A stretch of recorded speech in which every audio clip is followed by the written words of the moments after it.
Dia Tuhan yang dimahkotai.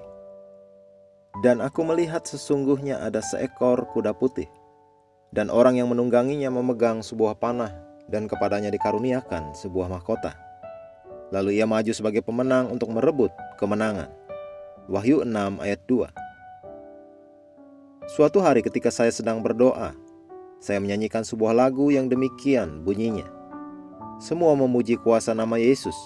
Biarkan malaikat bersujud. Bawalah mahkota kerajaan dan mahkotai Dia Tuhan atas segalanya. Tiba-tiba Tuhan menghentikan saya dan berkata, memahkotai Dia, Raja atas segalanya, engkau tidak akan bisa.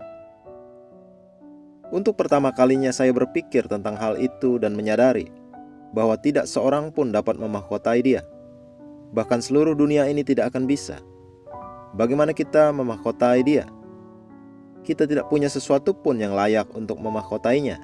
Atau adakah kita kuasa untuk memberikan kepadanya? Yang pasti engkau tidak dapat memahkotai Dia yang berkuasa atas segalanya. Segala kuasa adalah miliknya.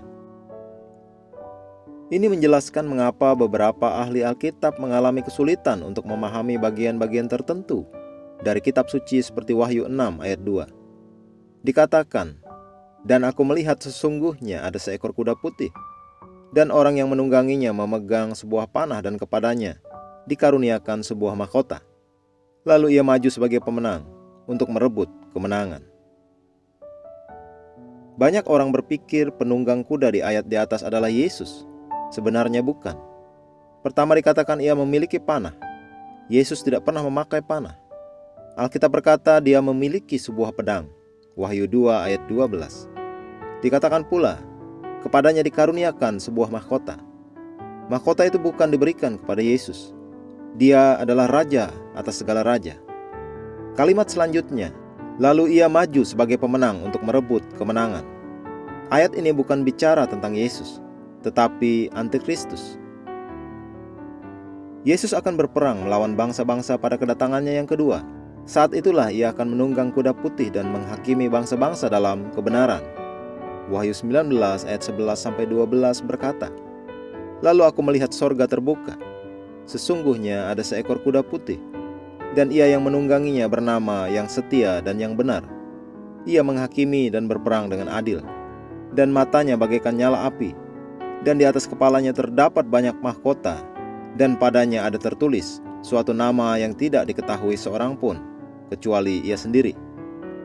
Perhatikanlah bahwa mahkota itu bukan diberikan untuknya, karena ia telah dimahkotai dengan banyak mahkota, dan dia yang memahkotai.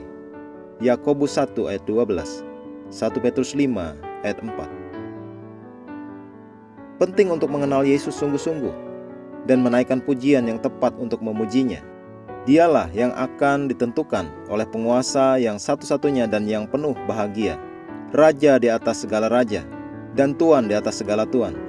Dialah satu-satunya yang tidak takluk kepada maut, bersemayam dalam terang yang tak terhampiri. Seorang pun tak pernah melihat Dia, dan memang manusia tidak dapat melihat Dia. Baginya lah hormat dan kuasa yang kekal. Amin. 1 Timotius 6 ayat 15-16. Mari kita berdoa. Bapa terkasih, hatiku telah diterangi untuk menyembah sesuai firman-Mu dalam roh dan kebenaran. Saat aku memperkatakan firman-Mu dalam Mazmur, kidung puji-pujian dan nyanyian rohani, dan pujian dari dalam hatiku kepadamu, aku membangun atmosfer ucapan syukur di rumahku, di keluargaku, dan dalam pelayananku. Terima kasih atas roh-Mu yang melayaniku di hidupku. Dalam nama Yesus. Amin.